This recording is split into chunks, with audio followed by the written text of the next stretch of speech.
Um casamento que está entrando em crise é um paciente que acabou de entrar na UTI. Um casamento que está em crise há 10 anos, 5 anos, 2 anos, 8 meses, é um paciente que está em crise está na UTI durante todo esse tempo. Então não dá para ficar errando. O próximo passo que você precisa dar, ele precisa ser muito certeiro. Eu costumo dizer que se eu vou daqui para São Paulo de carro, eu não preciso enxergar todo o caminho para eu conseguir chegar. Eu preciso enxergar e acertar os próximos quilômetros que eu consigo enxergar. Agora, se eu tiver com a venda nos olhos, se eu não tiver a menor noção de como é que vai de Uberlândia para São Paulo, eu pego um carro e vou pegar uma direção totalmente oposta e eu chego em qualquer outro lugar, menos em São Paulo.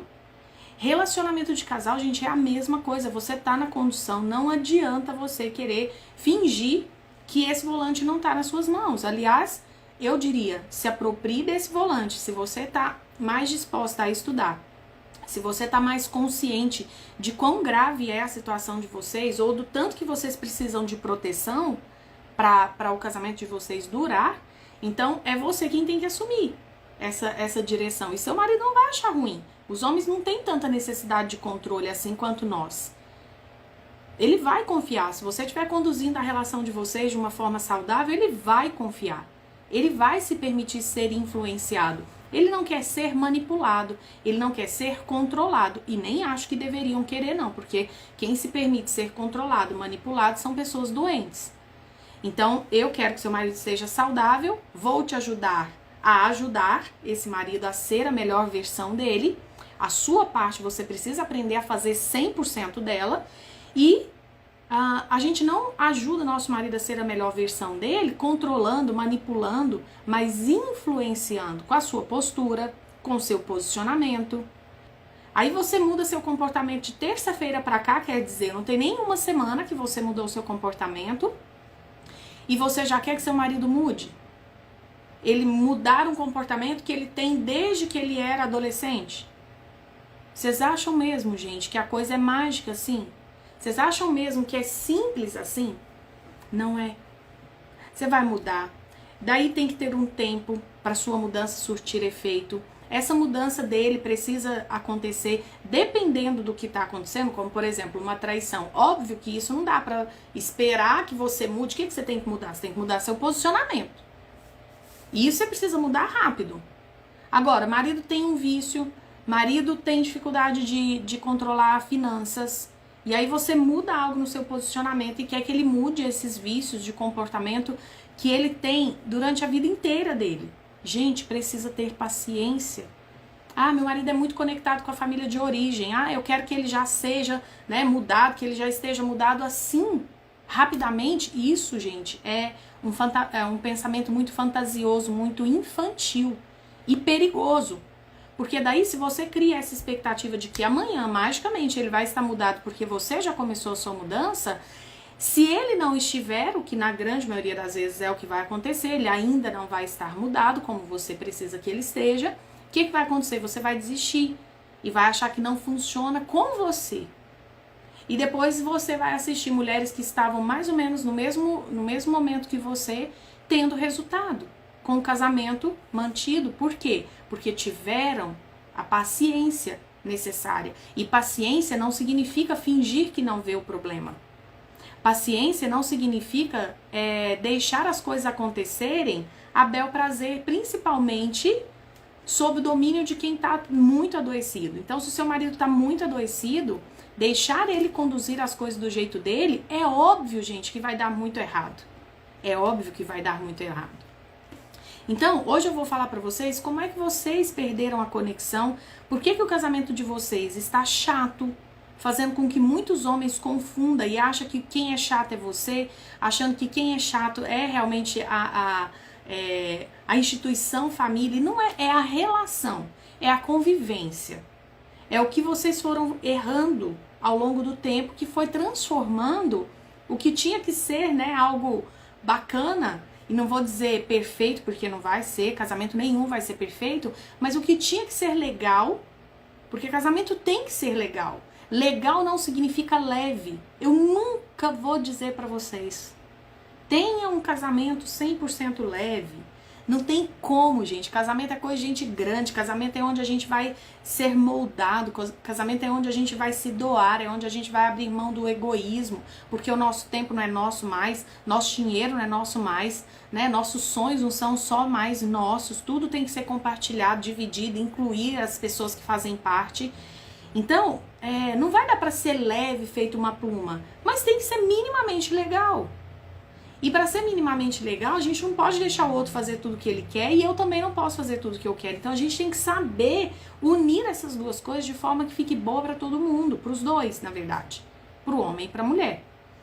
Porque eu vou compartilhar com vocês um dos conhecimentos que mais me fez mudar o olhar sobre relacionamento de casal, um dos conhecimentos que mais transformou realmente o meu coração quando o assunto é vida a dois.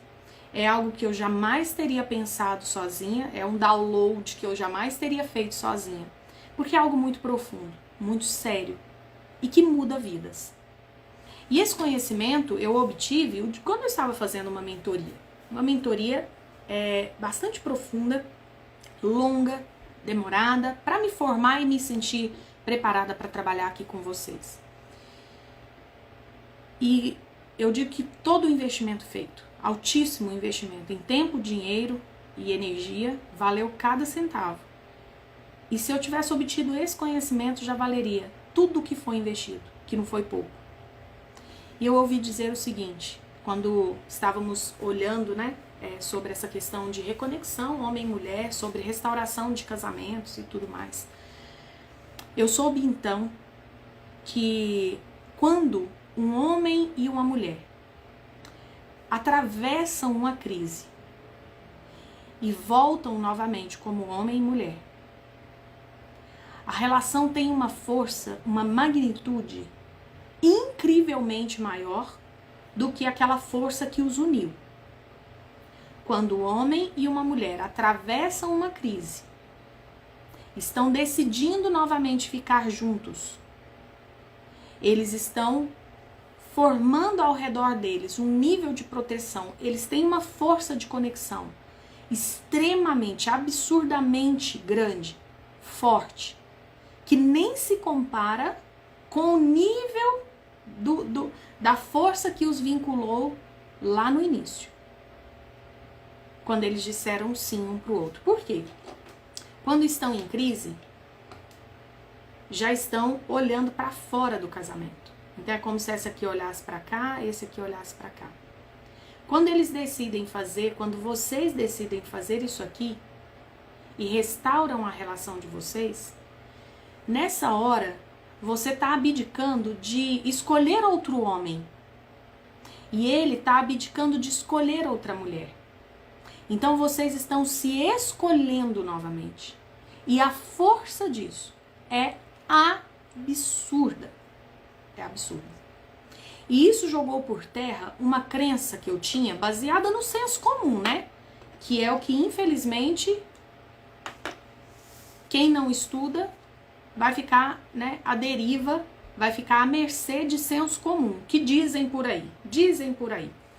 E eu tinha comigo a ideia de senso comum de que um casal que se rompe, quando volta fragmentado. Um casal que se rompe, que se desconecta, quando conecta, volta com amor fraco, com amor frágil. Por quê? Porque passou por uma ruptura. E esse conhecimento veio para virar essa chave. E a partir dali, eu comecei a olhar para casais que estavam querendo se reconectar de uma forma totalmente diferente. Eu comecei a botar gás em cima de casal que queria se restaurar. Por quê? Porque antes eu ajudava, mas eu ajudava pensando assim, nossa, estão fazendo esse trabalho todo para no fim das contas ter um retorno, mas um retorno que está marcado pela separação, pela desconexão, pelos erros, pelas mágoas. E esse conhecimento que eu falo e até me arrepia, veio para falar assim, Marisa Morim, sempre que você tiver a chance de injetar força em uma pessoa que está querendo lutar pelo casamento, para que isso contagie a outra parte e que os dois queiram então restaurar o casamento, Você não precisa ter medo de fazer isso achando que se esse homem e essa mulher se reconectarem, eles vão se reconectar e eles vão estar com um amorzinho adoecido, um amorzinho... Não. Quando eles se reconectarem, sendo que ele podia ter escolhido outra mulher e ela podia ter escolhido outro homem, quando eles se escolherem novamente, a força disso é absurda. Que nem se compara à força que os uniu lá atrás. Aí eu vou te perguntar, onde é que você já ouviu falar disso? Se não foi aqui. E eu sei que isso não é falado assim. Não é falado.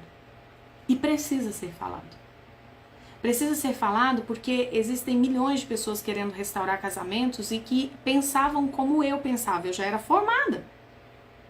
Eu já era formada quando eu pensava que se voltar, vai voltar fragmentado.